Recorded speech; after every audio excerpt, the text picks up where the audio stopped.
Hooray for Hollyweird! Sean, Lexi, and Wes Craven. They're breaking down all your favorite movies, TV shows. Hooray for Hollyweird! AugWESt! With a surfing theme. Can we get an animation of Wes surfing over us? So whenever we say AugWESt, it just like plays it over. We might need to figure something out when this recording's done. AugWESt. Just Wes surfing across the screen. We need it. We need it so bad. That would have been a really great, lighthearted way to enter this first episode. I have spent the last 3 days every night sitting down and watching a rape movie, which is not fun. Not fun at all. So, caution about this episode. We are covering Last House on the Left, boot or reboot,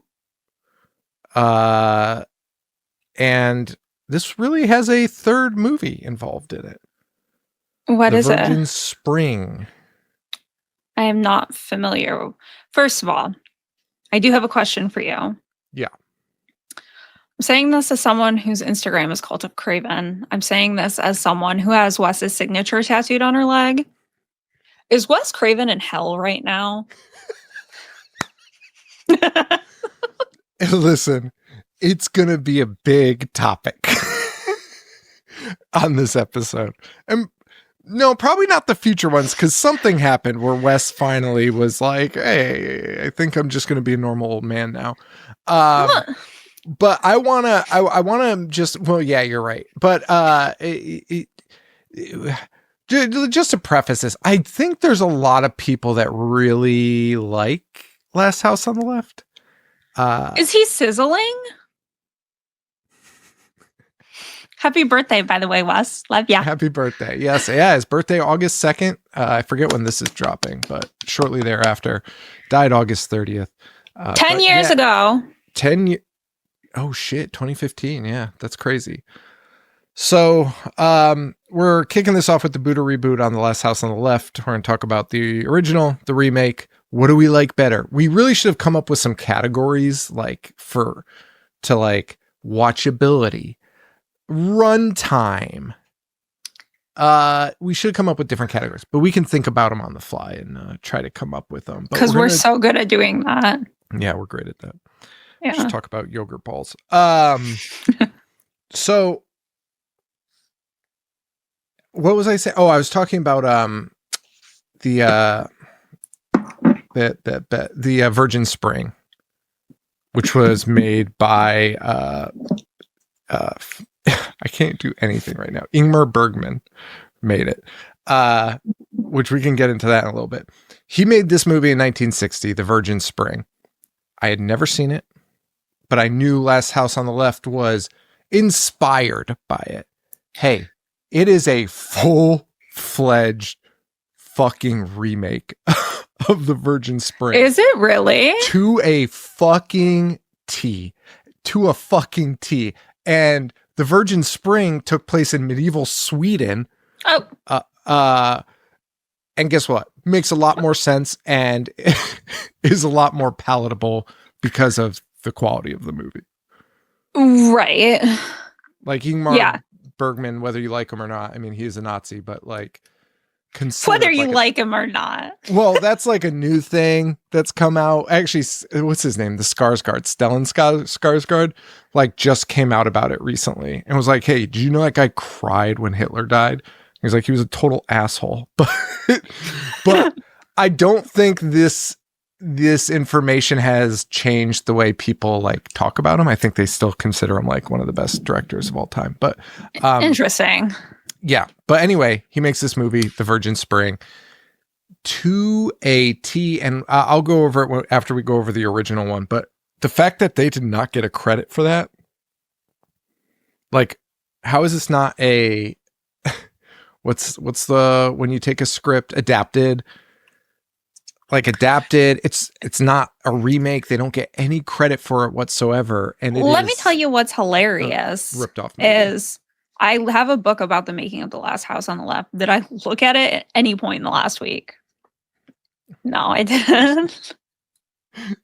And the other crazy part is Wes is openly like, Ingmar Bergman is the reason I started making movies and was the inspiration for Last House on the Left. And it's like, hey man, you made the same fucking movie. Like, yes, everything's the same. Everything. It's so wild. Every time it happened, I was like, how the fuck did he actually lift something from a medieval Swedish film?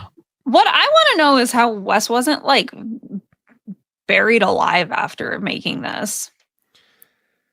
Well, I read a little bit about that. So yes. Last House on the Left, 1972. His first feature film as a director. This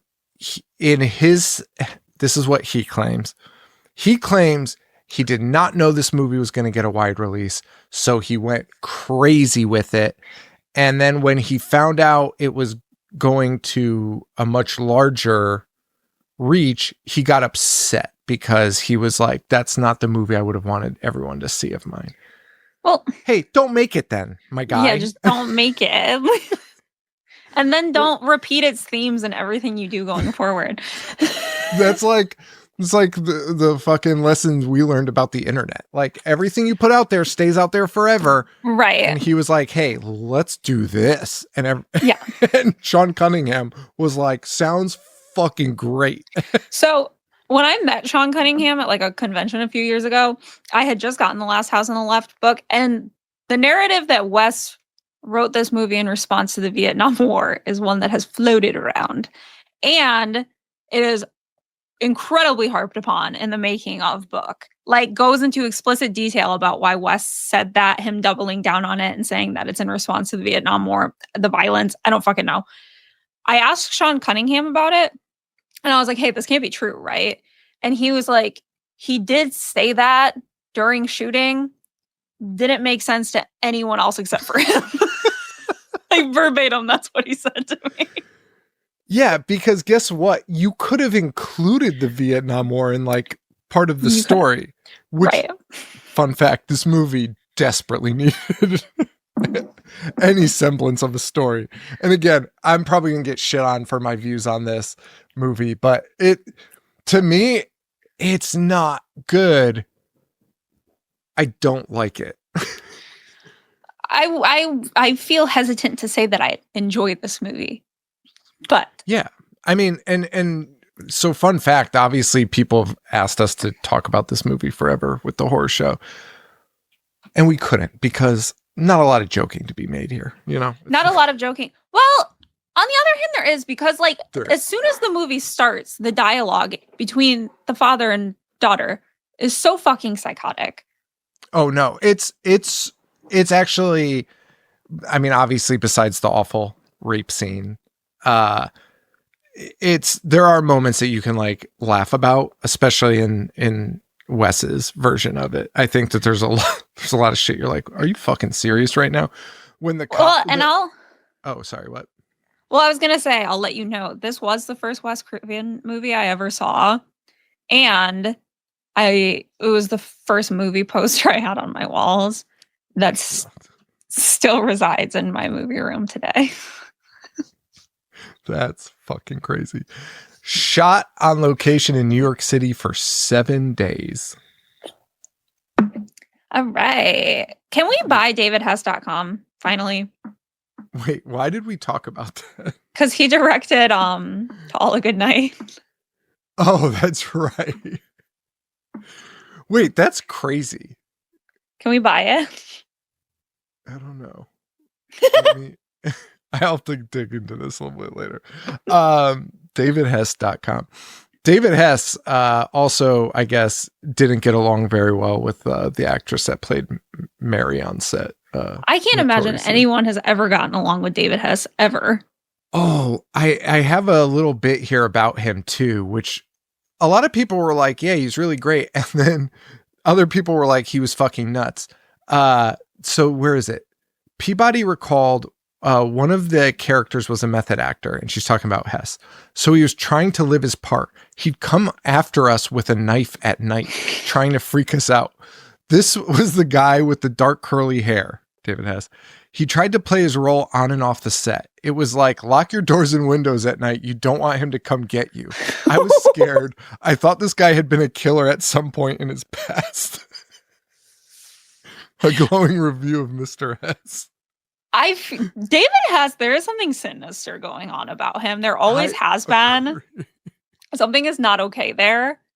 We should use davidhess.com to like do a deep dive into his life. Yeah. Because he's got some bodies buried somewhere. Well, it reminds me of, what's his name? Is his name Chuck? I want to say Chuck Zito, but I think that's a Hells Angels guy. Who's the guy from Maniac? What's that guy's fucking name? The guy who plays Maniac? Yeah, can you stop banging things around? No. Fucking microphone? I can't. What is that guy's fucking name? Billy? No. No. It's like it's some disgusting name. Yeah, I'm pulling it up. People are probably Joe Spinell. Disgusting. Disgusting name, disgusting looks. Very David Hess. Very David Hess in their nature. Where you're like, hey, how are you a fucking actor? You're for sure a serial killer. Well, David Hess, I wonder, was he like perceived as attractive in the 70s? I think he must have, because he looked a lot like Sly Stallone. Sly. That's what we call him here in Hollywood. We call him Sly. You guys call him Sylvester. Yeah, he's a freak.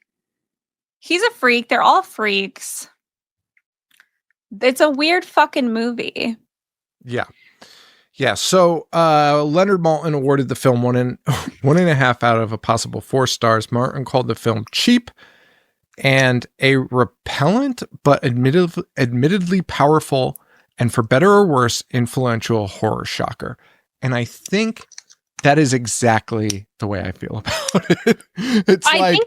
It's part of this now. It's part of the fabric of like all of horror now. And there's nothing you could fucking do about it. And however you feel about it, it's whatever, but it is now just ingrained in the DNA of horror. Well, and it's so interesting. Did you see the notorious Reservoir Dogs story? No. He walked out of the screening of Reservoir Dogs when Tarantino was there, and afterwards Tarantino said something like, I couldn't believe the director of Last House walked out of my screening. And Wes came back and said, your movie was glorifying violence. Mine was like a cautionary tale against it. Oh my God.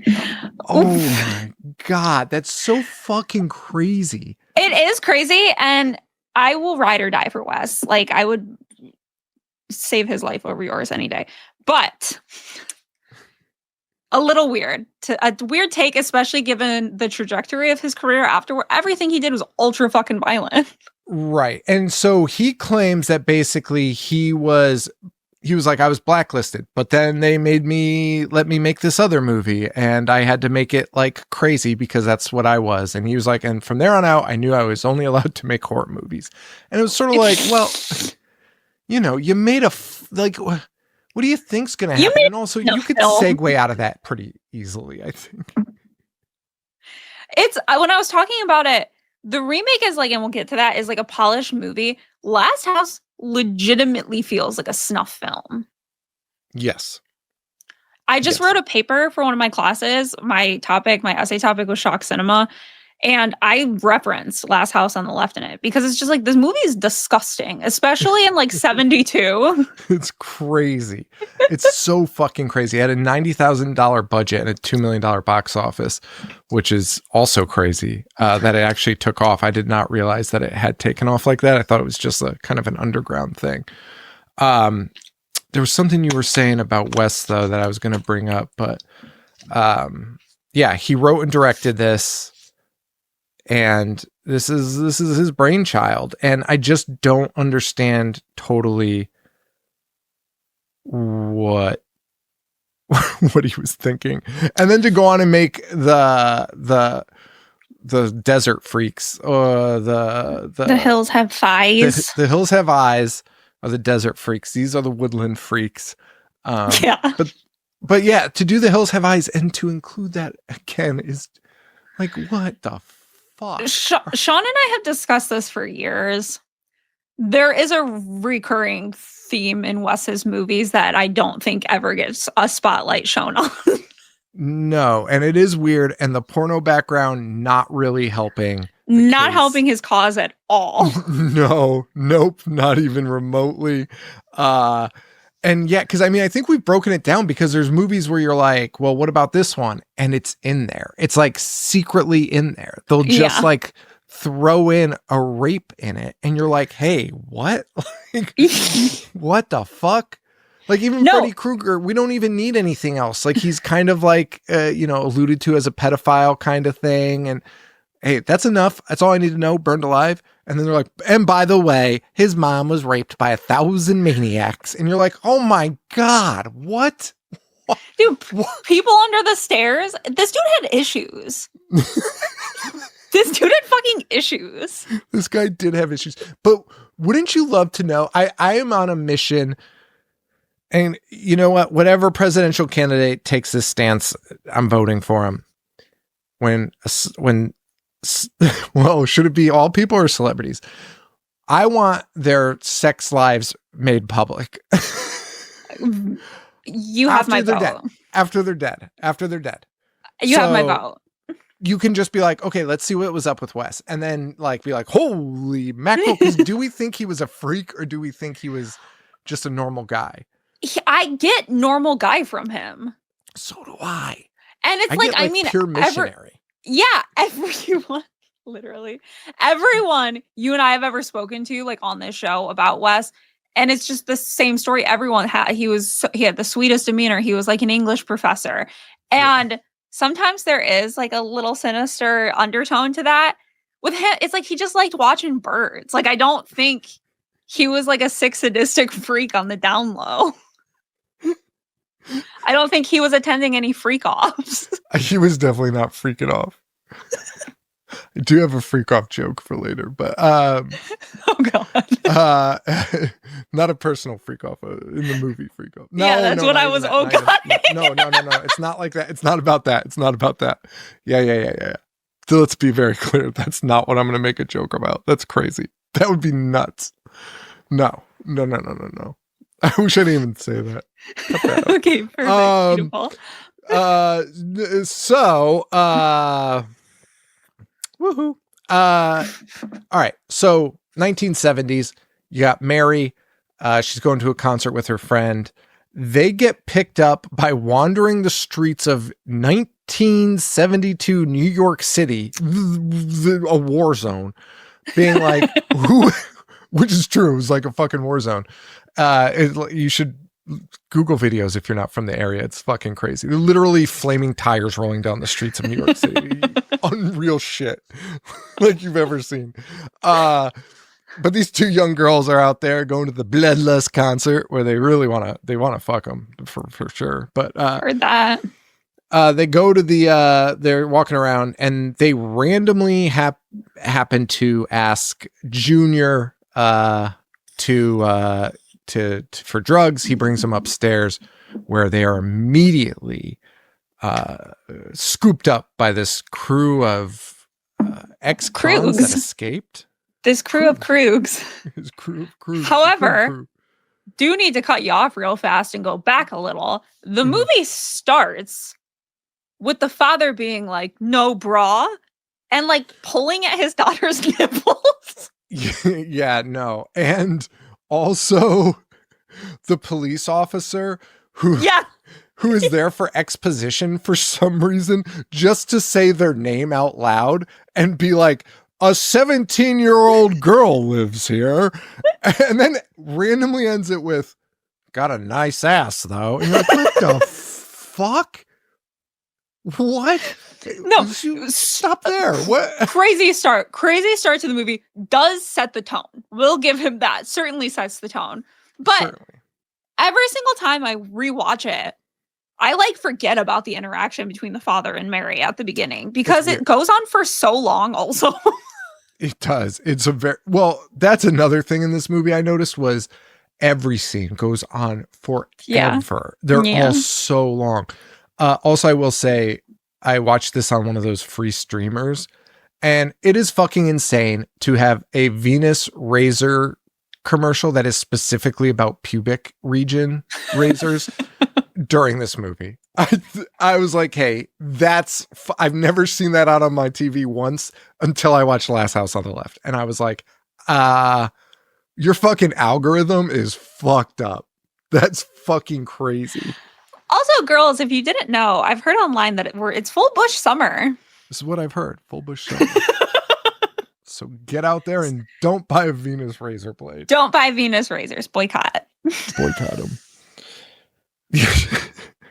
But yeah, they're snapped up by Krug, because it's Kruger. Oh yes, Krug. Yes. I say it wrong every single time. It doesn't matter. You are right. Well, yeah, because it's based on it's like the same namesake as Freddy Krueger. Right. Very original stuff from Wes so far. Very. Yes. One of a kind. Remember this guy from my first movie? Making himself the janitor in a fucking Freddy sweatshirt. And love it forever. Kind of when I'm dying, like on my deathbed, like that will flash through my mind as though it was one of my most cherished memories. This still is so funny of it because he's just looking dead at the camera. What? It's fucking nuts. I love him so much. But yeah, the Krugs are murderers and rapists who escape jail, and when they list their crimes on the radio, it's fucking crazy. Peeping Tomism, which I don't think you can use it in that way, but Wes, always the English professor. Always the English Peeping professor. Tomism.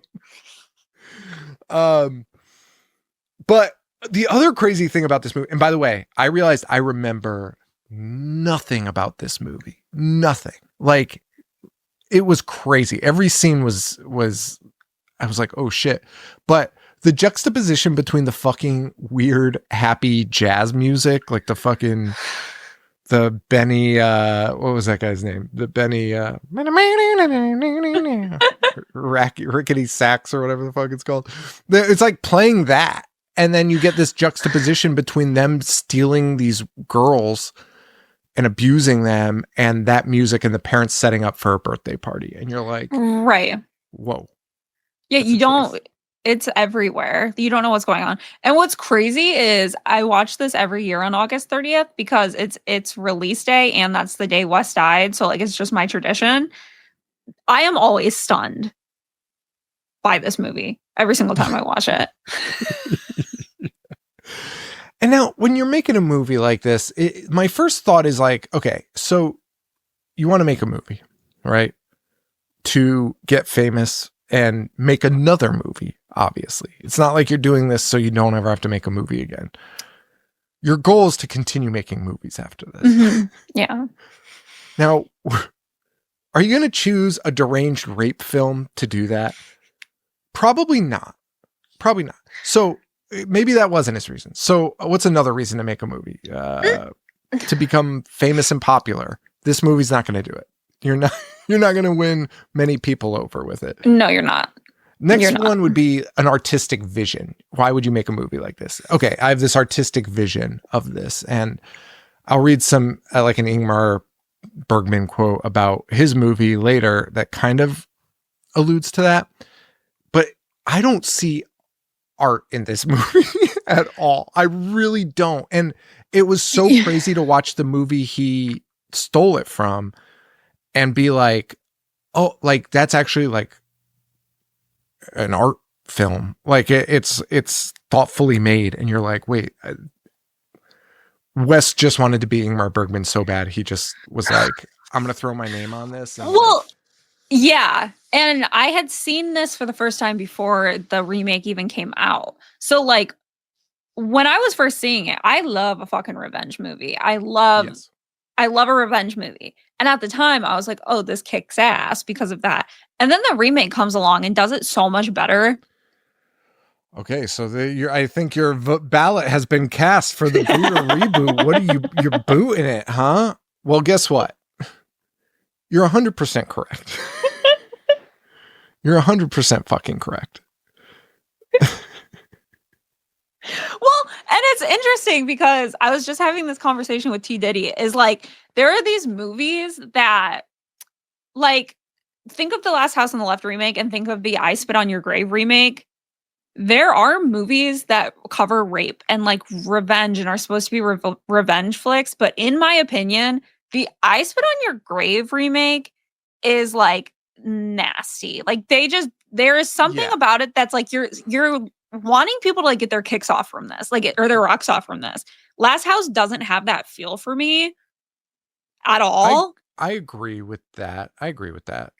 Yeah. But it's this very fine line that you can't really like narrow down or like figure out what it is.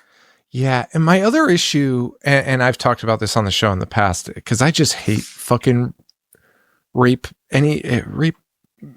Like, I don't want to watch a movie with fucking rape in it. It's fucking brutal to watch. When you see a movie where they allude to it and you don't even see it, it is just as effective as these fucking scenes. Like, in my opinion, there is nothing, it just feels excessive, which I know like is the common complaint. It seems like it's excessive, but it really is, because no matter what, as long as you let the audience know somebody was raped and like, that's going to be the basis for this revenge plot line, we don't need to see it. And we should all as human beings be like, yeah, I'm really fucking mad that the guy raped her. Right. And I'm thinking about this as I sit here right now. And this has never been like a staunch belief in my head, but as we're talking about it, I'm kind of like, because there are a lot of people that say rape shouldn't be included in movies at all, period, anymore. I don't know that I co-sign that. It is something that I think they're going to hate this. I think it should be handled by women, like female directors. Yeah, I mean, yeah, and there just needs to be something. There's got to be some fucking meat on the bones behind it, because just the kills at the end, I'm like, and that's where the new one, I got a little bit. I remember, I think I've said it on the show like back in the past though, because I always loved the end of the new one, because I was like, it gave me a like, yes, like fuck yes, like thank fucking God. In this one, it's not really like that. You're kind of just like, oh. The final shot is so fucking insane in this movie. It's so fucking weird. And you just like don't get the payoff that these guys deserve because they're so fucking bad, you know? Yeah.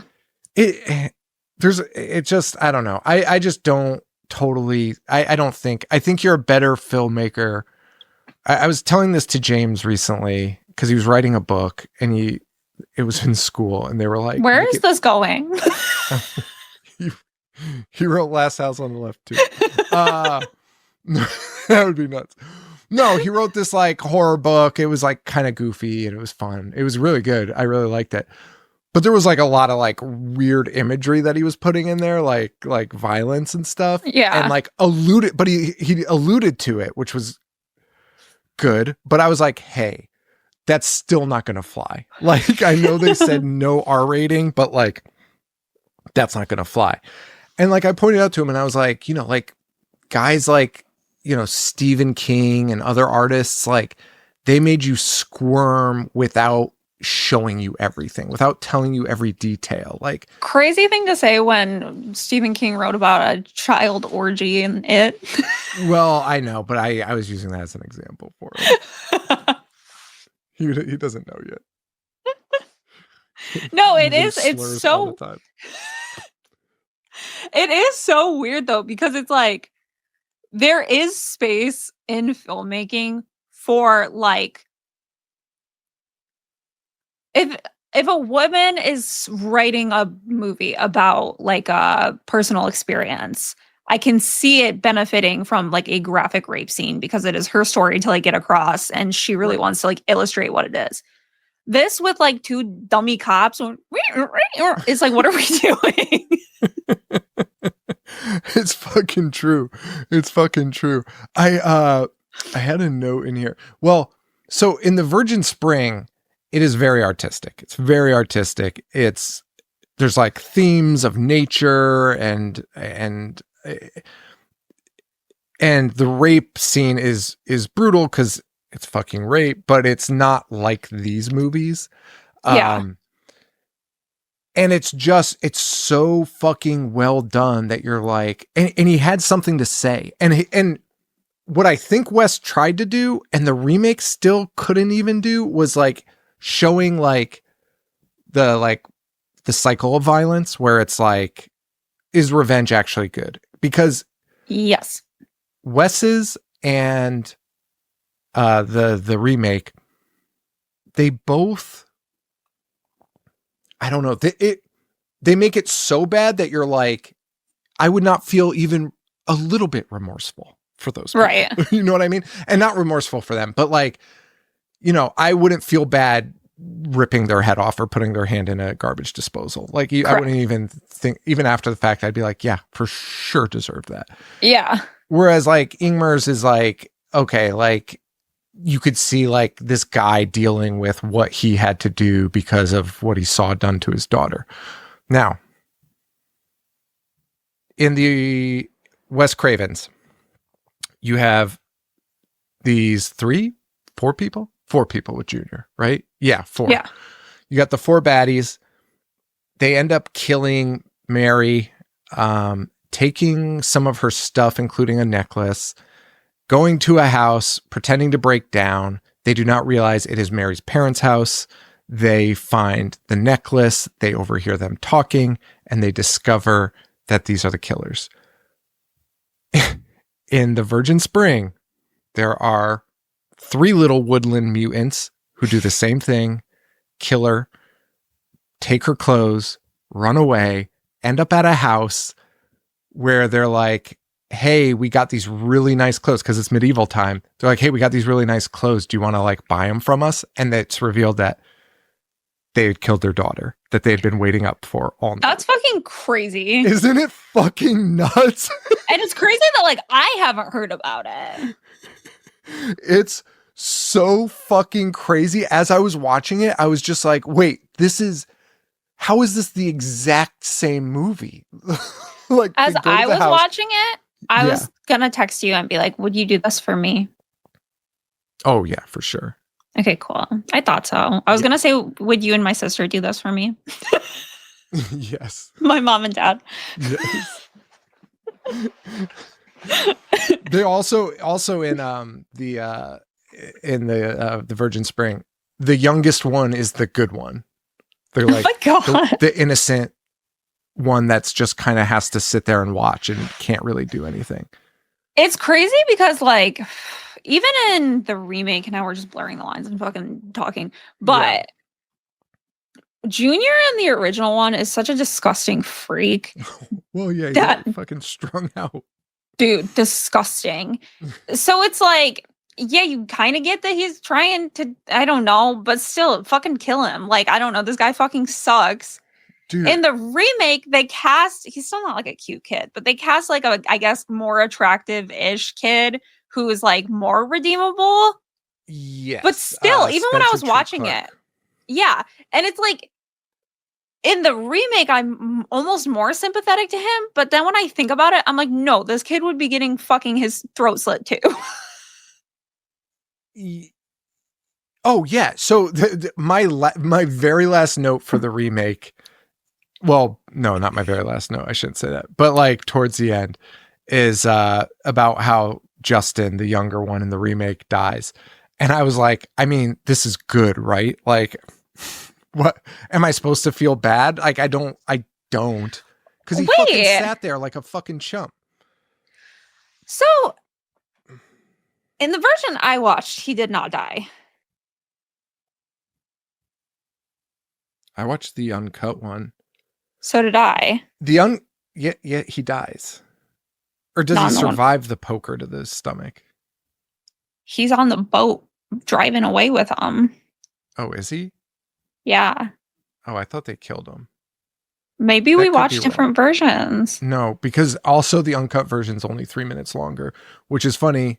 Which is all rape scene. Well, it's actually not, which is crazy. So Lexi messaged me yesterday and was like, hey, I think this uncut version made the rape scene like 10 minutes longer because this is fucking crazy. And so I like dug into it, and it's like a few added things to it, but no, it was just that awful from the first. So fucking long. It's so unnecessary. And yeah, so and going and into it, I was like, yeah, the rape scene in the original one is awful. I don't think the remake is as bad. Like, that's what I had in my head going into it. Jesus Christ, equal. They're equal. They're very equal. They're very equal. I always, though, give a little bit, like, I give the original a little bit of credit for dumbing it down only because the guy kept his fucking pants on. So you're like, nothing's happening here. Like, it gives me this, it allows me to disassociate for a minute and be like, it's just a movie. Like, yeah, it's only a movie. It's only a movie. It's only a movie. Same with Ingmar Bergman's guy. That's even less. That one doesn't even. The remake was fucking nuts, and I could not believe that they released that in fucking theaters. I really can't. I really fucking can't. That's so crazy. So yes. That movie is crazy to release in theaters. Is crazy to release in theaters. Was there a theatrical cut, though?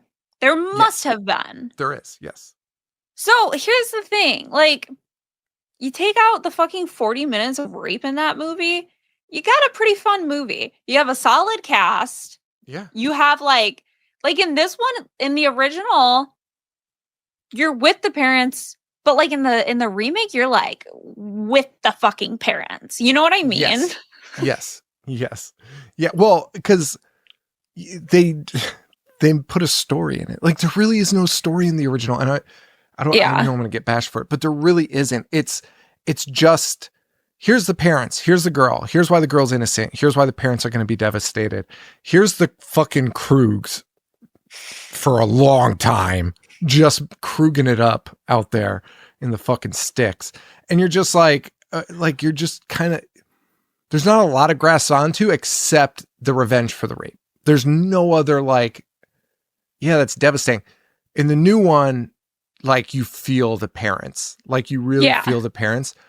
I also want to fucking shout out Tony Goldwyn, who played the dad in the remake. Mr. President. Mr. fucking President. Also Darren in Friday Part 6. Tony Goldwyn.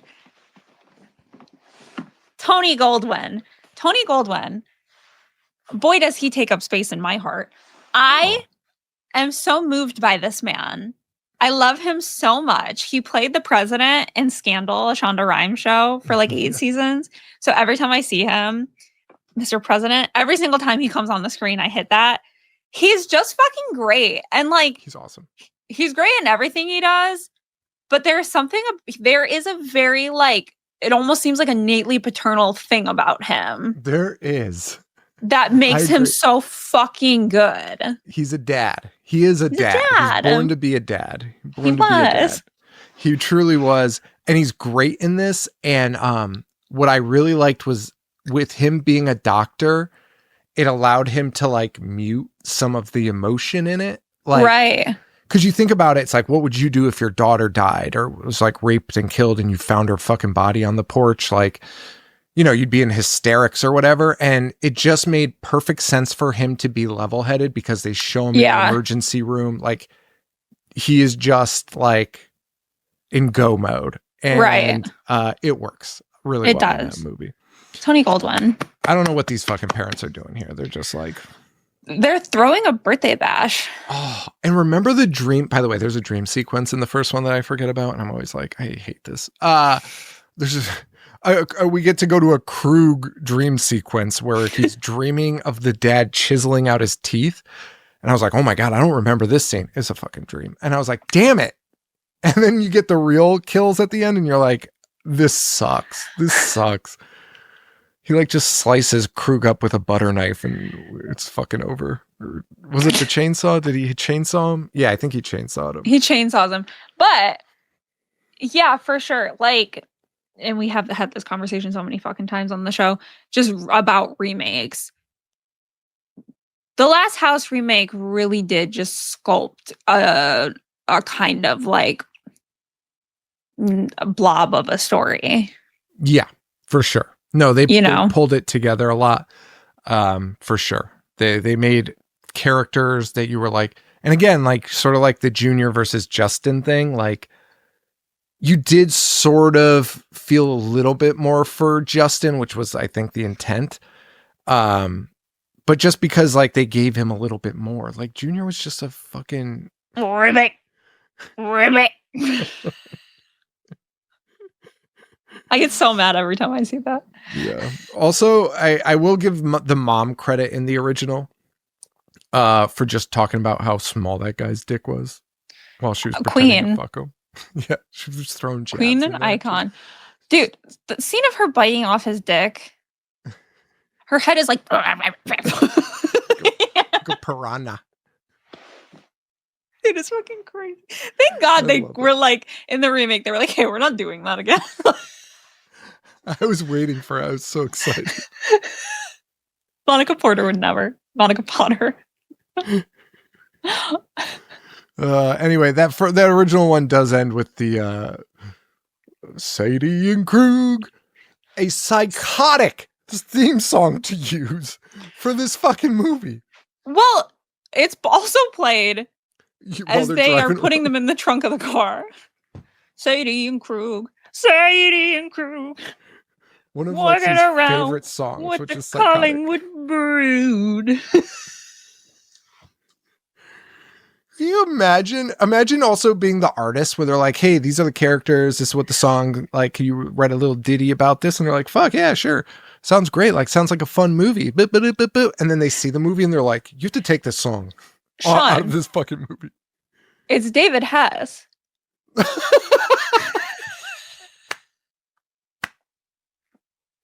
It's David Hess. It's a David Hess original. Oh, wow. I do remember now you telling me that. Yeah. Yeah, I have like I don't know. This song pops into my head all the fucking time for some reason. It has like since I first saw Last House on the Left.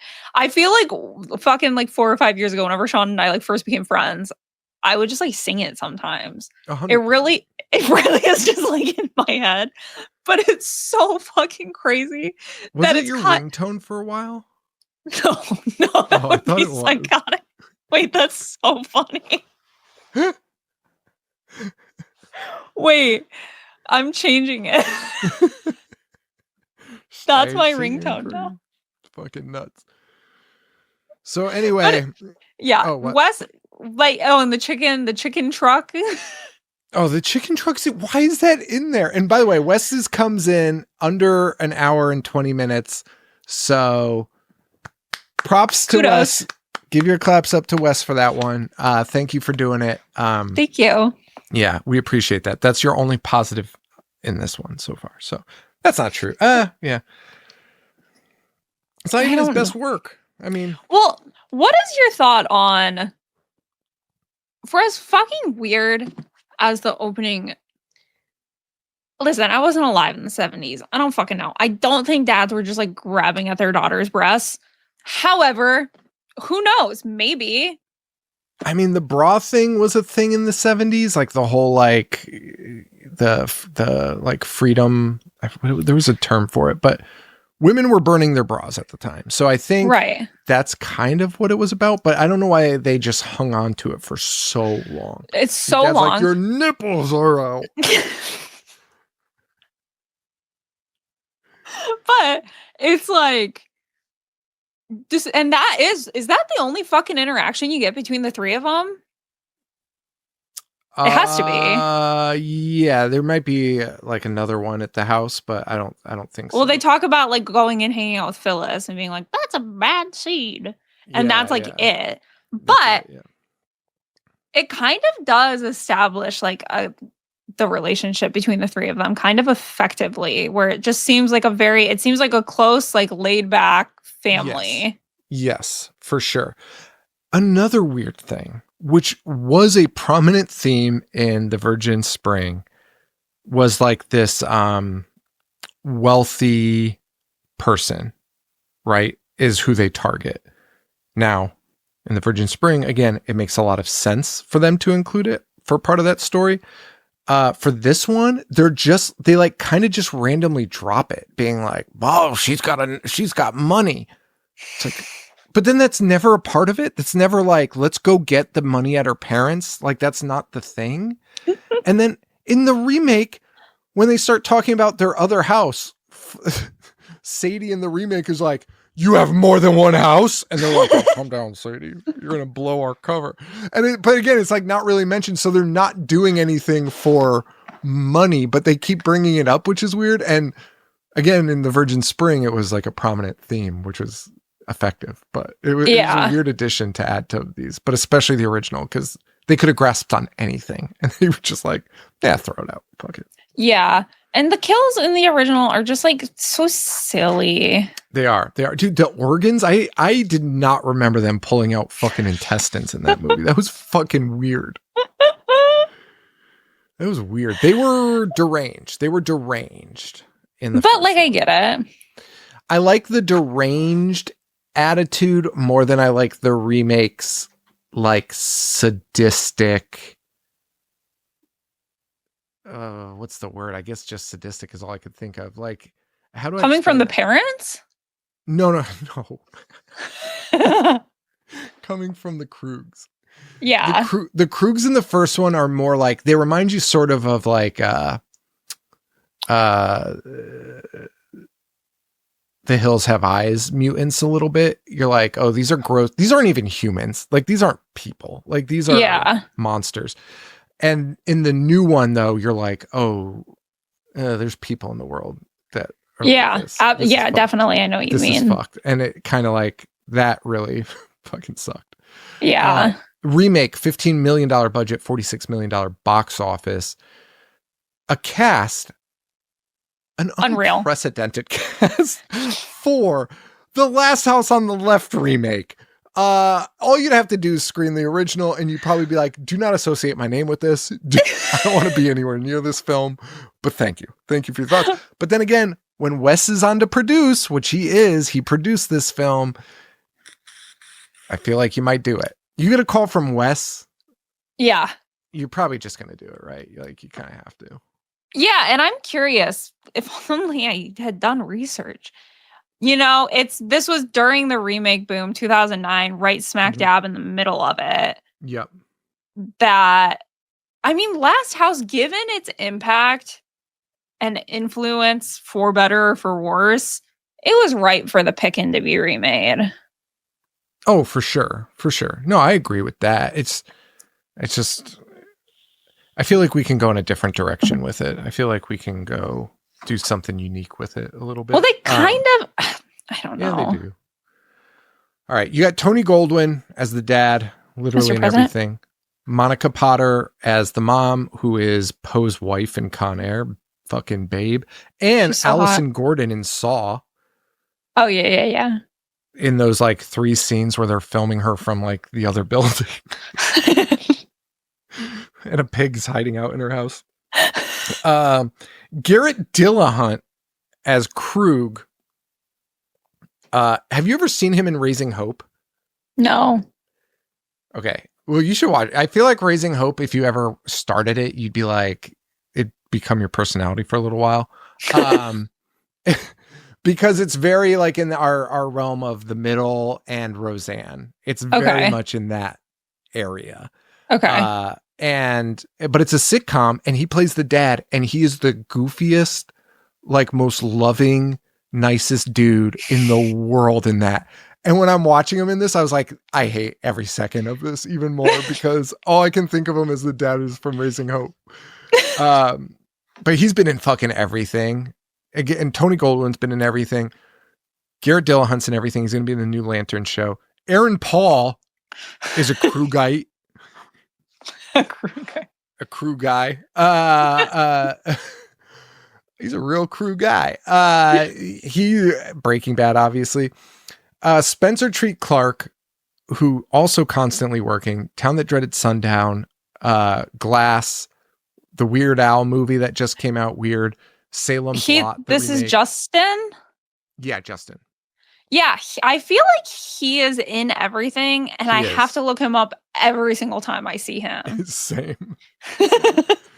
You got Ricky Lindholm as Sadie. This is the most shocking one. When I saw her, I was like, that, first of all, that can't be her, because it's just this famously blonde, like so blonde, and she has black hair in this. Garfunkel and fucking Oates. Just absolutely constantly working, and just in comedies constantly, like one of the funniest female comedians ever. And here she is, doing her thing. In the role of a lifetime. In the role of a lifetime. Martha McIsaac is Paige. She was in Superbad. That's probably where she's most recognizable from, but she's got a face where you're like, I've seen her in a million things. Yeah. You got Michael Bowen as Officer Morton. He was in Night of the Comet, Valley Girls, Godfather 3, Jackie Brown, Kill Bill, Cabin Fever 2, and Django Unchained. Motherfuckers, these are fucking working actors, dude. These are crazy. Did you people. even mention Sarah Paxton? Not yet. She was at the end because I know how much you love her. So you can gush on her. All I wrote in her list was your girl. My enemy. No, I have a very love-hate relationship with her. When I was watching this, I was like, did she just take this role to like break out of like the Aquamarine Halloween Town thing? Because boy, what a way to do it. This is a way. This is a way. Also an interesting, we'd have to think about the best ones of these. The characters that like, you're somehow the main character, but you die halfway through the movie. But still at the end, you're still somehow the main character. Yeah. That's an interesting thing. Like even in the original, I mean, she survives this one. Which I fucking love. Well, yeah, because give us some ray of fucking hope. Like, give us anything. Because even in the original ends with the cops seeing them committing murder. Dude, with the chainsaw? With the chainsaw and slitting the woman's throat. The cops witness it. So you're like, no matter how vengeance works and how good it seems to us, like we're like, yes, that's the end of story. In this one, they kind of leave you to believe like they're going to go to fucking jail. For fucking murder. Except in this one. Which one? The remake? Yeah, the remake. We're moving on now. Like in this one, I feel like I was actually critically thinking about this because I was like, this is my mom and dad. I don't want them to go to jail. I honestly think that a lot of it could be ruled as self-defense just because they got fucked up. They got fucked up doing it. That's true. And I mean, the first one too. The other thing I thought about, because I had the same thought as you. I was like, my mommy and daddy aren't going to jail tonight. I thought the exact same thing. And I was like, I thought the same thing as you. I was like, self-defense. And I was like, yeah, but they fucked these people up. But the other thing is they couldn't call the police and the storm was so true. So they fully had to. It was kill or be killed. There was no way for them to even try and call the police to help them. Right. And what I also like about this one, I mean, because Mary's alive, in the original, they find the necklace and hear them talking about the girls they killed. Nuts. And then in this one, they are none the wiser until Mary shows up. Yes. Well, no. They do know. The mom knows. No, she finds the necklace after Mary has come home. No, why would they do that? Oh, yes, I know why. Yeah, I understand. Yeah. Sorry. Yeah, and in the first one, she doesn't have the Oh, yeah, the woman's wearing the necklace in the first one. And she finds the bloody clothes, which... Yeah. One of them could have set off the alarm bells enough. Dude, someone shows up at my house in the middle of the night. It makes you want to buy a gun, doesn't it, sometimes? Like... A lot of things do. Yeah. Yeah. But especially Rapists in showing up in the middle of the 2009. night. Yeah. That would Like be in 1972, I guess there was probably a little bit more of that sort of like hitchhiking, whatever. It's just, it wasn't that's true. in 2009. 2009 and fucking Garrett Dillahunt shows up with that beard. Hey, I'm shooting and asking questions later. All right. But also what was kind of crazy about the remake, which I never thought about in the other one, and I actually loved that they brought attention to it, even though it kind of made it like a weird moment, was the mom being like, hey, why the fuck are you guys out here? Because there's literally nothing here. Yeah. Except 2 houses. So where the fuck are you guys going? Which I love pointing that out. But then in the original, I was like, yeah, how is that not a sign? Like, we're out here in the sticks and these guys are like, oh, just driving by and the car broke down. Okay. It's fucking weird. Fuck are you going? But yeah, that's that. So anyway. So that's our cast. A lot of similar stuff here. They go to a motel where Justin offers them weed, and we see them arguing about whether they give Justin a makeover, and they're arguing about whether they should pop his collar or not. And all I could think about was how that was a fucking moment. You were probably like 3, but there was a period. 10. There was a period between 2004 and 2008 or 9, I guess in 9, where guys were popping their collars. Hideous. It's so bad. It's fucking hideous. It's so bad. It's so crazy. Isn't it funny how that shit is cyclical? Because like their grandkids will look at pictures of them and be like, that's weird. And then like you could look at our grandparents our parents in the 80s and they're doing the same shit. Yeah. Like, it's all this. We all live in the same exact fucking lives. It's fucking yeah. crazy. There's been like rapid turnover between the decades. Rapid. It's moving way quicker than it should be. Oh boy. The new one is also, they set a little bit better of a storyline for the Krugs, which is they didn't want anyone else to be involved in this. And it's really all Justin's fault for bringing him back to the hotel. Yeah. And they're like, hey, you now know we are escaped prisoners that killed people and you're coming with us. Well, and that's what I mean about like trying to make Justin more redeemable in this. He's not. He brought them into this situation. He brought them to the motel knowing at any point that these 3 murderous rapists could come back. You could argue with me or us, I guess, because we have the same sentiment. You could argue with us that, if he went against Krug would have killed him. Right? Right. But there are so many moments he could have just killed Krug. And yeah. Not including when he has his gun. And is sitting in the corner of the room, just waiting to give it to someone else. Right. Waiting for and the question for me isn't even really like, is he redeemable or not? Because that is like a whole like complex thing. But the question is, if I were Monica Potter, I'm killing that kid immediately too. Oh, without a doubt. Like, and she was like, because what's also crazy is she was like, I saw him staring at her picture on the fridge, and he's the one that put the necklace down. Hey, case closed, baby. Yeah. You are guilty. Yes. Say a prayer, my son. You're going down. Like, yeah, just because he gave you a fucking gun. Yeah. He did one thing second he hands it to me, blowing his fucking head off. Oh, yeah. No, I would just do the fucking Krug. I would just give it Krug from the OG and just be like, kill yourself, you pathetic piece of shit. I quote that all the time.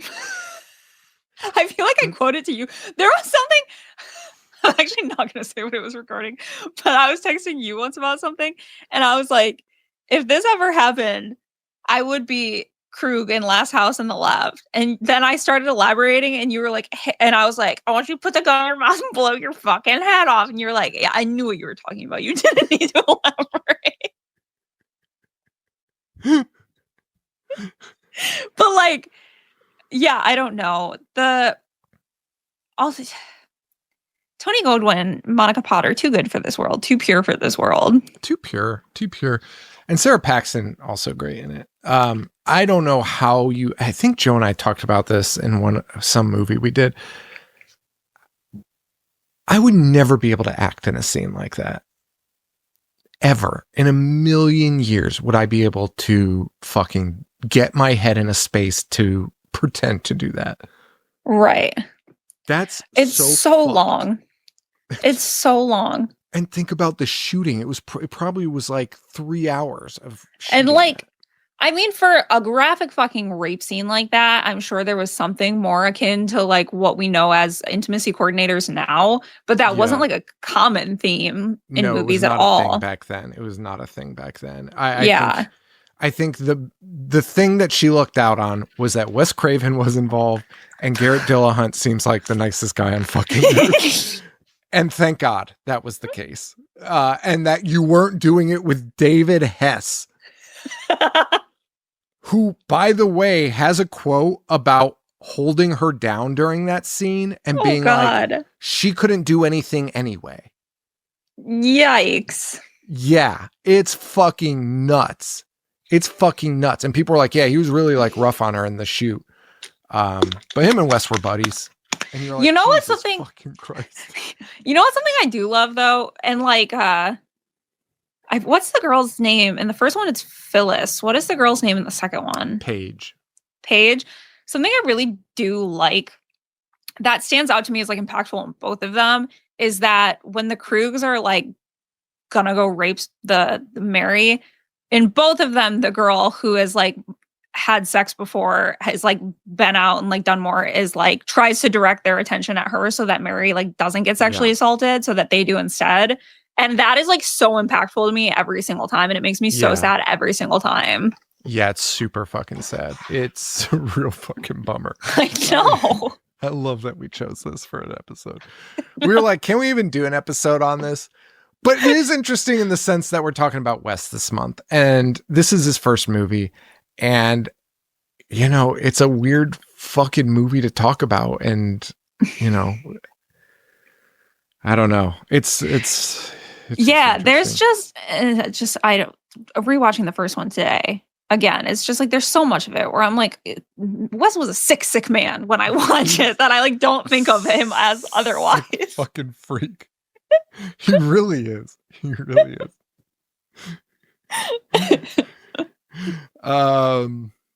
Yeah. So let me so wait, this one is 2 hours too, so deducted points for them. But you flying through it. You are, but the characters are so much better in this one. They are. I mean, they're way more dynamic. You care about all of them. And Mary surviving is a big love it too. Yeah. Love it. But the dad, where do I want to go here? So I'm sorry. I was about to go into this dad monologue, but I'm not going to. But when they reveal the parents, when they back to the dad's acting chops, when the two parents are like consulting and like, I know this information. It is like one of the most tragic scenes of all time. I know. Where he has to tell the wife that they raped her. And like, again, the doctor thing, he was able to identify that. And you're like, right. Holy shit. Like, yeah, that just made it so much better. He does recreate the seduction scene to a point with the mom and medium Krug. Whatever the fuck his name is. But I liked this one way better too, because there was some pressure in that moment. Whereas the first one, you're like, I see what she's doing here. Right. And the guy's not even catching on to it. So it's fine. Mm-hmm. In this one, there were like higher stakes because she did not want Aaron Paul's character to see the picture on the fridge. Yeah. And Mary was in the other fucking room. Yeah. because they found her and they started fixing her up. And like that pressure was like adding to that moment, making it even crazier. Absolutely. And I really like, and I guess it's true in the original too, but like I said about this one, I was like, I like how clumsy the first kill is. Like you can tell it's taking both of them, everything, they keep fucking it up and like he's slipping away and it's just so fucking clumsy and like adds to this realism. And that when he finally dies, you're like, thank fucking God. That's all I could think about.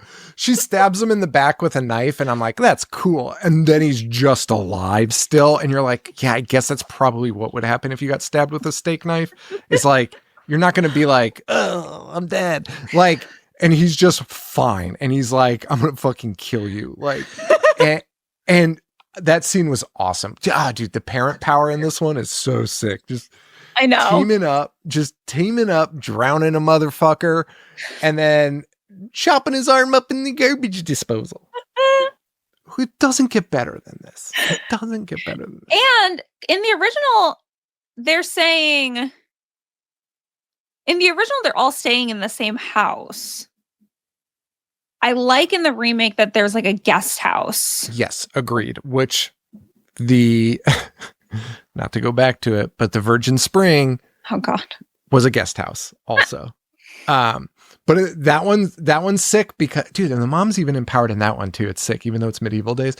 Because she finds out while she's in the room with them. Because they're like, here's her clothes. Do you want to buy them? Not realizing it's her parents. And she walks out and she's like devastated. And then she just puts, because it's fucking medieval times, one of those giant wooden crossbars that you put in front of doors like that. Yeah. Because they're like out in like the fucking workshop sleeping out there. She puts that on and then she runs inside, tells her husband, and he's like, I have to go put the crossbar on the door. And she goes, it's already been done. And you're like, oh my God. No, I know. And in this one, it's like you said, they're just more dynamic characters. So like, when they first find out, when Mary comes back and he's like, yeah, she was raped and whatever, and they're like looking at the guest house, I forget exactly what he says, but it's something like, are you going to be able to do like whatever needs to be done? Yeah. And you can tell that they're both like not feeling good about it at all. No. Which is part of this story, right? That's like part of that. That's the main theme of these movies is like pushing yourself to that brink. Oh fuck, where was I gonna go with that shit? My memory is shot tonight. I'm so tired. I can't remember. Because I couldn't remember the end of this. The dad being the doctor, I couldn't remember, and I was like, oh, does he just keep like fucking with Krug and like healing him back to life and then torturing him again? I was like, that would be fucking sick.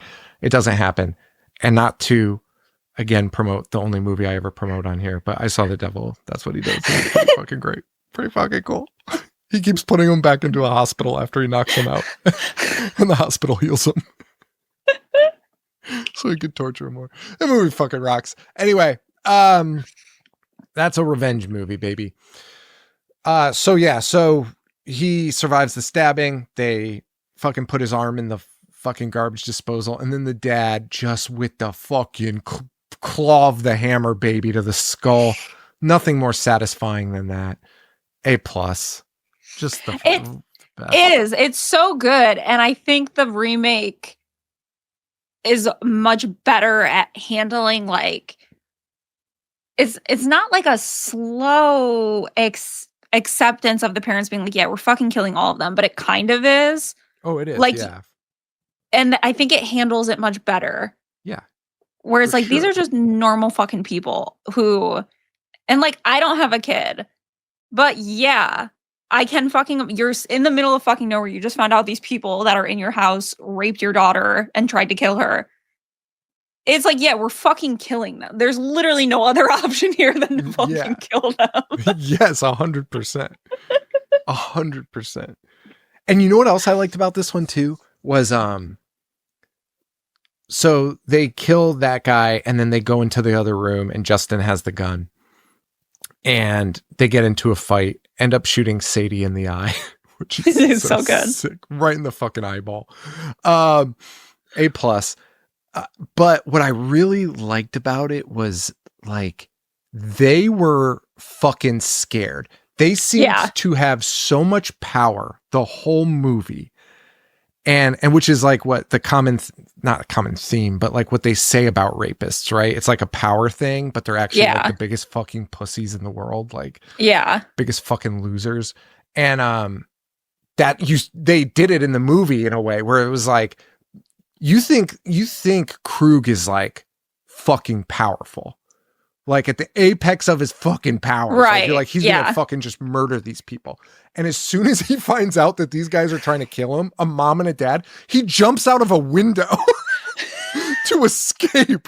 He's so fucking scared. He jumps through a plate glass window. But to be fair, I don't have a mom nor a father or children, but I cannot imagine anything scarier than two parents whose daughter you just sexually assaulted and shot and left for dead. I cannot imagine anything scarier than being left with those two parents. 100%. 100%. I agree. But like, it was just so awesome to see him, because then you get this moment where the dad goes after him and chases him into the other house. And there's like this little, you think it's going to be this cat and mouse thing. And you're like, I was kind of like seeing him, been there, done it. You know, it's whatever. He's going to get the upper, whatever. Very action movie, very tropey. But you realize Krug is just like desperately fucking afraid and like can't get out of the fucking house, is not trying to have a confrontation, is like trying to get out of the house because the dad's there. That's fucking sick. That's fucking sick. And he's like actually fighting to save his life. He's not trying to kill this guy. Like, well, he is, but only to protect himself. Right. I love it.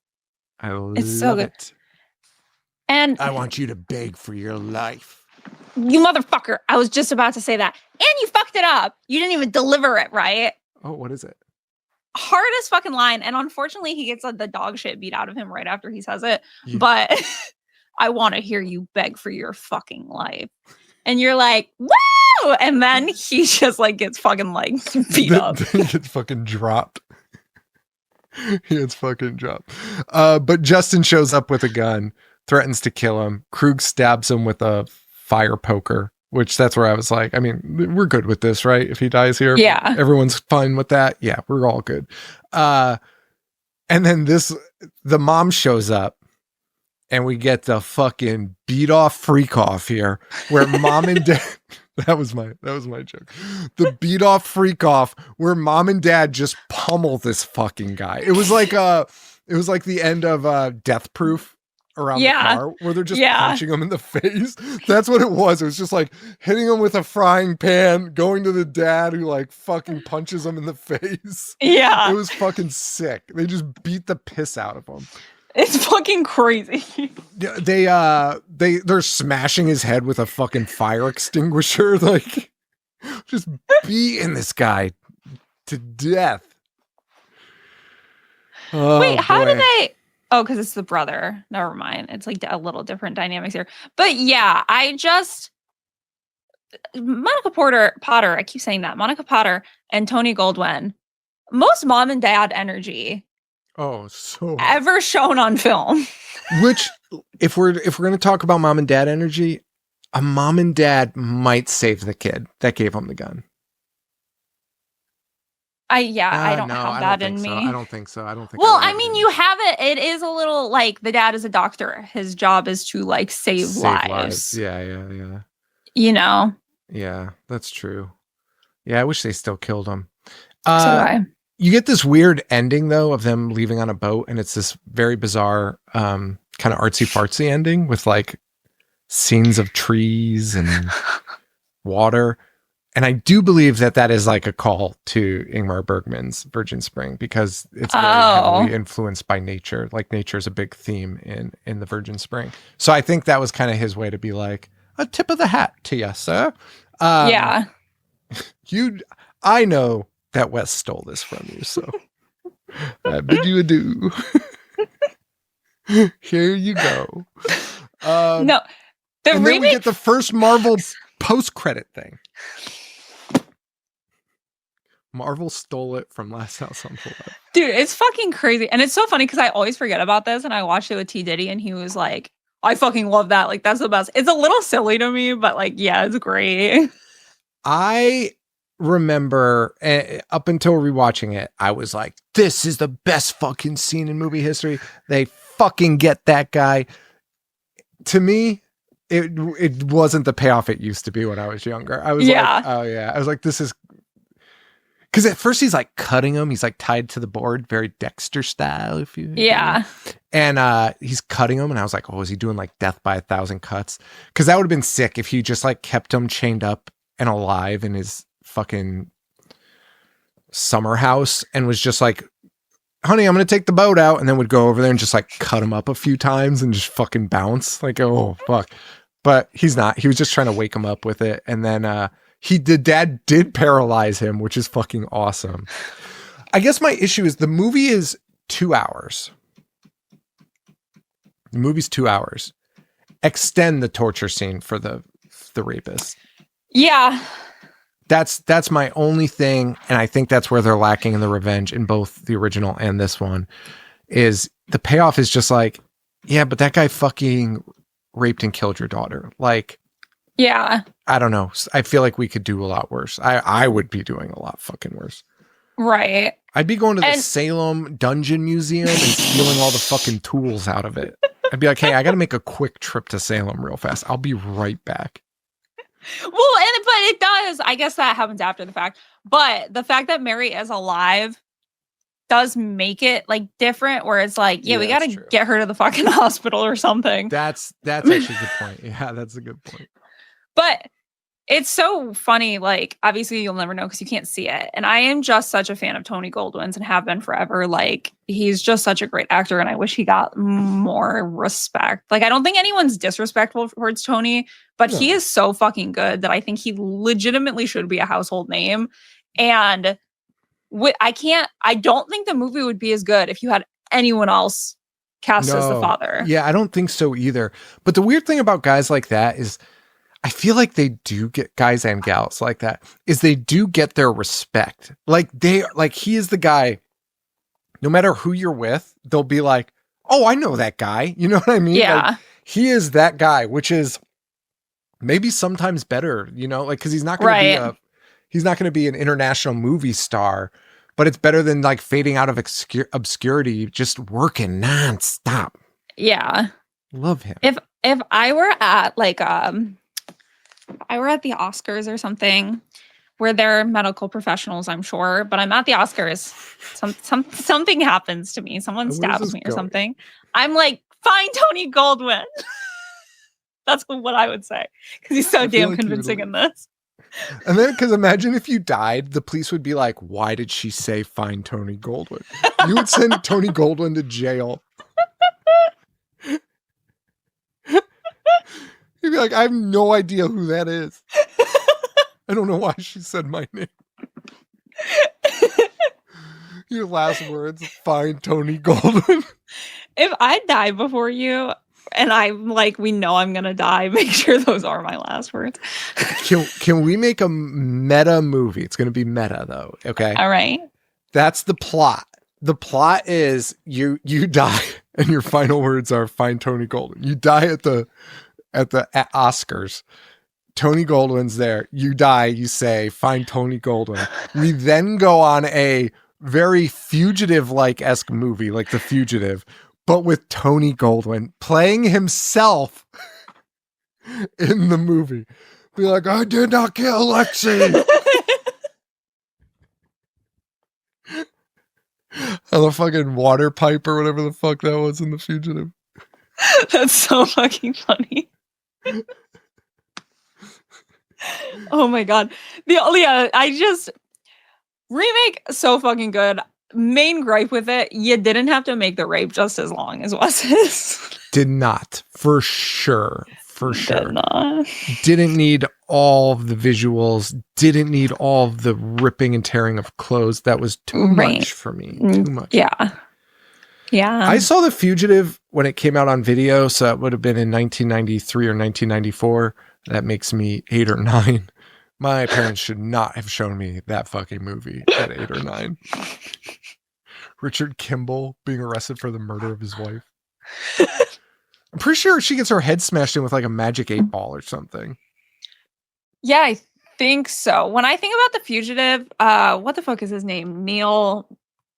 Oh, what's his name? He was the janitor in Scrubs. Neil deGrasse Tyson. No. Oh, but yeah, the guy from The Middle, the dad from The Middle. Yeah. Well, he's actually in The Fugitive as like, he like wasn't a super working actor yet. He's just like on a train doing this. And in Scrubs, the running thing is that like nobody knows who the janitor actually is. And they literally tie it into that. And No JD's way. watching The Fugitive and he's like, is that the janitor? And he brings it up to the janitor and the janitor is like, no, that's not fucking me. But then like at the end of the episode, he's like, freeze. And like acknowledges that it actually is the janitor from Scrubs and The Fugitive. That's fucking crazy. Yeah, Neil Flynn. Neil Flynn. This is a fucking psychotic movie. Wow, I gotta rewatch that.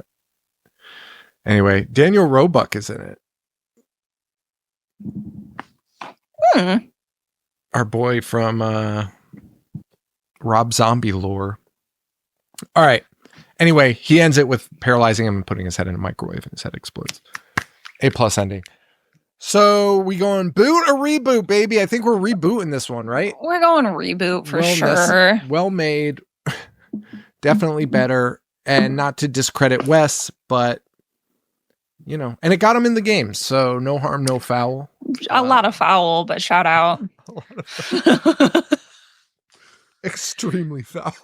Yeah, I just can't imagine like, I mean, it's not exactly comparable to like fucking Cannibal Holocaust or something like that. But the fact that Wes went on to have the career he did after this and after Hills Have Eyes, let's be fucking honest. It's the same thing. It's just like more fucking graphic rape. The fact that he went on to become this beloved director that's like so spoken about positively always by everyone. Yeah. No, it's insane. It's insane. Because even if they were like, we want you to bring that Last House on the Left magic to The Hills Have Eyes, you would, if he didn't want to do it as badly as he didn't want to do, claims he didn't want to do it. Claims. You would just not put it in The Hills Have Eyes. And they would be like, this is great. Right. This is still sick and fucked up. Yeah. We don't, thank you, Wes. Well, and it is interesting because, I mean, we might do Hills at some point, Hills versus Hills. Hills remake might be better too. Oh, I'm in 100% agreement with that. I mean, I haven't watched the original in forever, so that would be a good boot or reboot, but that's an interesting take that, you know, you got to put that on Wes's resume. His first 2 movies, the remakes were better. Yeah. That's not a great thing to throw on your badge as a. They were. But it's also fair to say one cannot confirm or deny that by the time the remakes of Hills and Last House came out, Wes had already, I mean, people always say redefine the genre twice with Scream and Nightmare. It's possible that those movies are so good because of everything he did afterwards. That the filmmakers who did the remakes learned from his movies. Oh, hey, you want to spin this? Yeah, Spin City, baby. Yeah, no, I agree. I mean, there had to have been something there for people to keep being like, yes, let's make a bigger movie with you. Yeah, I can't imagine what it was, though. Probably just his demeanor. And or maybe it's just like the cast was always just like, yeah, that guy fucking rocked. I felt good making those movies. Like, yeah. They probably went to the cast and were like, hey, so how fucked up was that? And should we have him arrested? And they were probably all like, no, he's like the fucking greatest guy in the world. and they were like, what? Then fucking Hills comes out and they're probably like, okay, guys, give us the real dirt here. What's going on there? No, he like, just was reading every night. He was a very nice guy. I always forget that Dee Wallace is in Hills Have Eyes. Yeah. Always forget that she's in that. Dee Wallace. Queen. The con queen, baby. Con queen. We love her. Yeah. Rest in peace, Wes. Happy birthday. Happy birthday. I know, Happy I'm kinda going birthday. in on him on his birthday, and that We'll wasn't the make up for intent it of this later. episode, but yeah, we got some good ones coming. It's AugWESt, baby. So what is next week? Is next week we're going to do my pick and your pick? Yeah. So Sean's birthday is 3 days before mine. Whee. So next week, he's doing his Wes pick, which is New Nightmare. Woo, woo, woo, woo, woo, woo, woo, woo, which I'm so excited about. My absolute favorite Wes movie. I'm so okay with that. So yeah, we're going to talk about New Nightmare and then subsequently probably talk about so much of Nightmare on Elm Street. And then Sean's going to tell us his saddest birthday stories. I do have one. I have 25 of them, soon to be 26. When you were a kid, was having a summer birthday tough for you as a kid? Being alive was tough for me as a kid. Yeah, I guess you got a little skewed memory. They used to do something at my elementary school, though, that summer kids could do like a birthday party on their half birthday. So like April 17th. That makes sense. Yeah. That makes sense. Yeah, no, it was hard because everyone went on vacation. They weren't around. So I always had like a very limited number of people there. I always did too. And then one year I saw Waterworld. Love that. No, wait. Hate it. What? No. Emotional roller coaster. Wait, I'm trying to remember what year did Waterworld come out? I don't fucking know. Okay, well, fucking relax. 95. When did Apollo 13 come out? 95. Okay, so here's what happened. All right. This isn't the worst birthday memory, but in hindsight, I should have been fucking killed. I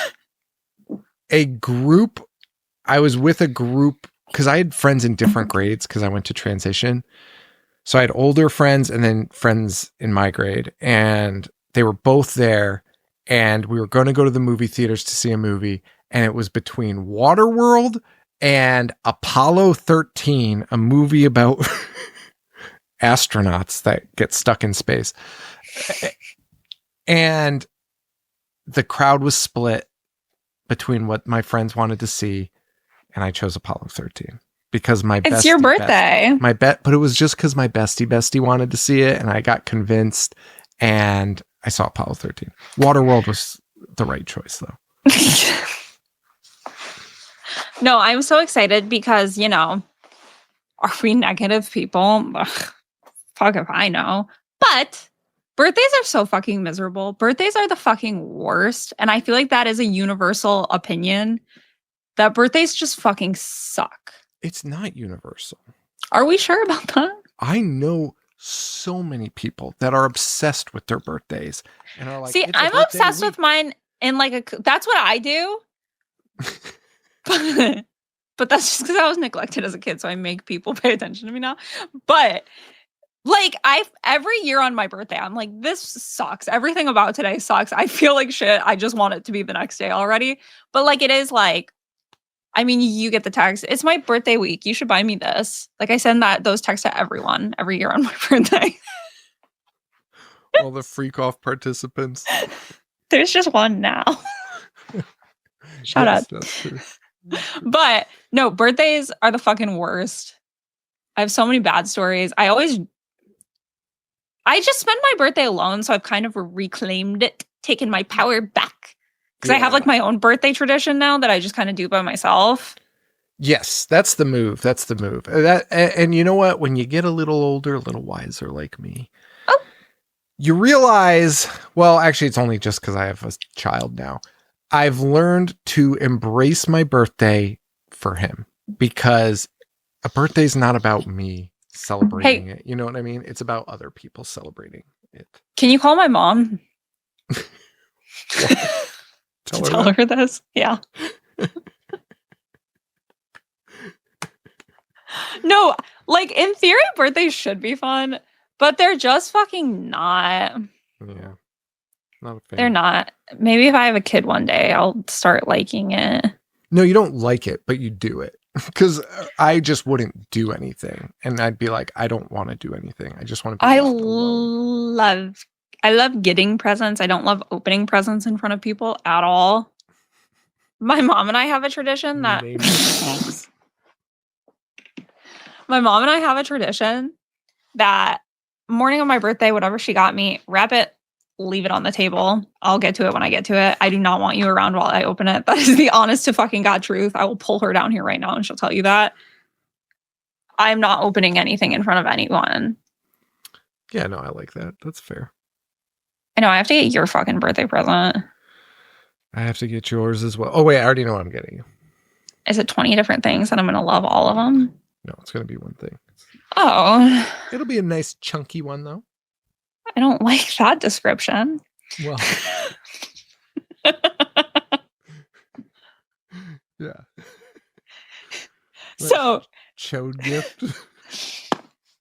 Just what I wanted. So yeah, he's doing New Nightmare next week, being miserable at his birthday. Week following, I think I'm doing Curse, being miserable about my birthday. Mm-hmm. And then end of AugWEst, we're just talking about the man himself. Okay, but we got to watch My Soul to Take. Bonus episode? Okay. Done. Yeah. Okay. Because I need to watch it. August, friends and family begins with Wes's birthday, ends with the anniversary of his death. Wes owns August. Sorry, that's just what it is. But especially this year, it's 10 years since he died. So what even day does that fall on? What's our last episode going to release on? Let's find out here. On the 26th. So the last episode of AugWEst, we're just going to be like walking through, just talking about the man himself. Talking about the man himself. I'll try not to cry. We'll see what happens. So. Oh my God. Yeah. I'll watch a bunch of Wes movies in anticipation of it, and we'll see where he goes from here. We'll see where he goes. So I just had this conversation too, unfortunately. I tried showing Zach. Zach had never seen like Scream or Nightmare. So around Christmas, my brother and I was taking him down. I was taking him on a walk. Taking him for a walk, Artie. We watched all the Scream movies of Wes's 4. Nightmare, New Nightmare. By about the third movie, I was like, you cannot watch his movies back to back. You cannot watch his movies back to back. Because they're all the same for the most part. Like, and you don't realize it because the plots are so different. But Zach was like immediately like, oh, here comes Wes's dumbass fucking clumsy fight scene. And then it's just like, yeah, it's in every single, it's not a ghost face thing. It's in every single one of Wes's movies. It's crazy. And then T. Diddy isn't like a huge fan of Wes. And I was like, yeah, I'm going to pick out a few for you to watch. Then I was looking at it and I was like, I don't know that I could sway someone on this. It's weird. It's a really weird guy. And if you say this to anyone, I'm sure some of our listeners are going to be mad. If you say anything that even remotely is like Wes kind of sucks, you know, you're going to be up in arms. But, you know, sometimes you look at the fucking catalog at the end of the day and you're like, yeah, he had like 2 of the most influential horror movies of all time. Yeah. That doesn't mean the catalog. Yeah. And I mean, we'll get rips. into all of that at the end, but it's like, if anyone's the authority on this, it's me, and I'm saying it, so it's fine. The one who did not prepare or read the book for the episode. Yeah. You need to be able to rank every Wes movie for the last episode. I could do that right now. Okay, well, don't. Like, I just still need to do it for the last episode. But we're also doing a giveaway thing. Yes. So follow us on Instagram at I Hate Horror. It's just a couple like Nightmare, Scream, Wes Craven collection, DVD stuff. I think the question is just going to be, what's your favorite Wes Craven movie? That's fine. And we'll do the same thing we did last time, and we'll do a Patreon giveaway for it also. We'll just randomly choose a Patreon member, and they will also get a prize package. A Wes birthday present. A Wes, Sean, and Lexi birthday present. That's it. So we have to include one thing we like in it also. They will call the police. On receiving that package.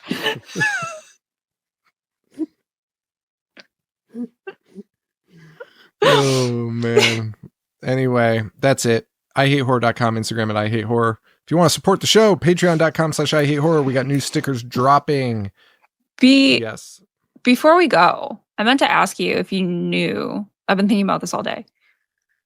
Do you know what happened to the she-dogs and the he-dogs? You know, Lexi, I do think I know what happened with the he. Well, he bit all the he-dogs and winked at all the she-dogs. The town never knew such a hullabaloo as that little dog raised till the end of that day. I wasn't sure if it was true or not. We have the most annoying soundboard of all time. It's all just like inside jokes for us. If you don't know what that is, I feel like people know what that is. If you don't know what it is, please just YouTube Kim Cattrall scatting. It's not going to be what you think it is by the title. It is going to be what you think it is based on that clip of her thinking she could scat, which is like... Yamakipiebo, sedere facebo, indog Latin, he quotes. Uge, suffer, It's one of the most psychotic videos you'll ever see. And the setup is so funny too, because she's like, my husband plays the upright bass. Sometimes he just plays and I just start dancing and I scat. And then it just hard cuts to her scatting. And I just feel like it was a moment for her where she was like trying to sound more interesting than she was. And they were like, can you scat right now so we can get it? And she was like, oh, fuck. No, this video has been an important part of mine and Sean's friendship for the last 4 years. And every once in a blue moon, I'll wake up to a voice memo from Sean that's just him being like, well, he bit all the she-dogs. He bit all the he-dogs and winked at all the she-dogs. Town never knew such a hullabaloo. So good. We're going to find a way to incorporate that more. I know. I'll have to get a chopped up version. The 10-second one lasts a little too long. A little too long there. But anyway, that's it. Patreon.com/I hate horror. We got a bonus episode on Eddington that came out. We'll have a new one coming out soon. We got the live show that just happened by the time this releases. And what else we got? Oh, the sticker pack coming out soon. What are we doing for that? I've got a whole list that I'm going to work on. We need to do an AugWESt one, though, somehow. An AugWEst Freak Off one. We're going to kick off Freak Off Fall with... Cosign. Down with it. Love it. FOF. Hey, baby, we ain't sending out an SOS. We're sending out an FOF, baby. It's Freak Off Fall. Mayday. Mayday. I was drafting like an email and I sent it to Sean and I was like, is this what I should say? And then we started joking about signing it Freak On, Freak Off, Lexi. And Sean was like, I am ordering you to have that be your sign off now. I'll fucking fire you if you don't change your signature. Freak On, Freak Off. Lexi. Oh. Anyway, what else? You have to take a survey, guys. That is true. We do have to talk about this. Hang on, let me pull it up here. The town never knew such a hubbubaloo. Guys, when I tell you the town didn't know such a hullabaloo. Here we go. If you have a moment, please take our listener survey so we can learn what you like, what you don't like, and what else you're listening to. You can find this. You can find the survey at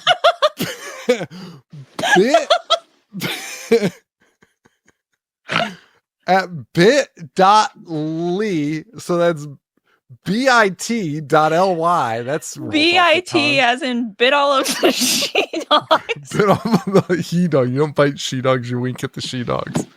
You bite the he-dogs. but yes, correct. Bit all the he-dogs. Bit.ly, L-Y, that's L-Y, slash bloody survey. I'm sorry. I love that this copy does not like indicate what any of this is about. Like, I love that we haven't even looked at it. I'm just, yeah. I'm all I'm going to say is it's listed as ad copy, so you have to read it as is. This is a bloody disgusting survey. This is not our survey. bit.ly/bloody survey. / bloody survey, because that's perfect. It takes less than 5 minutes and it's really easy because, hey, you're just telling us about yourself. So if you've got a couple minutes, please head to bit.ly/bloody survey. I'm not sure. Do they know they have a website? They don't need the URL shortener. I don't think they do. bloodydisgusting.com/survey. Yeah, I don't think they do. People could find that. bit.ly/bloody survey and click the link. It will really help make Bloody FM and all of our shows better. Did you know we were on Bloody FM? I did not. I didn't either. Bloody FM and all of our shows better. One last time. That's bit.ly/bloody survey. Bit is bit.ly/bloody survey. Thanks. Good news, guys. If we get 500 to 1,000 responses, they might tell us what the survey says. That's how the email ends. So get on out there and vote.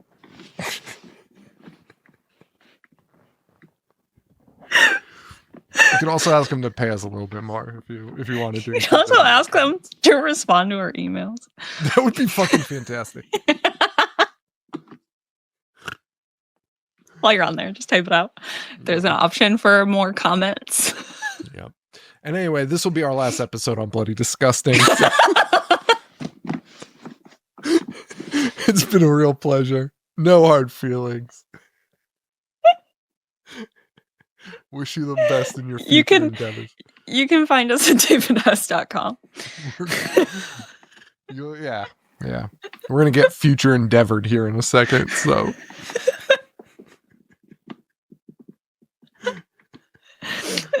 Oh, my word. Well, anyway, that's that. Check it out. bit.ly/bloody whatever survey, bloody survey. Should that just be one of our stickers? I might have to make it now, which pisses me off. Spending money to make that. But spell it out like phonetically. bit.ly. That's LY.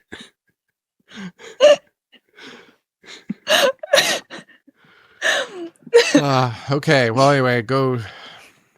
Good luck finding that website. Have we even tried clicking on the link? Do we know it even works? That would be the fucking funniest thing. It would be par for the course. Please don't work. No, it works. Damn. Bummer. Anyway. Shucks. Anywho. Support us. We're funny.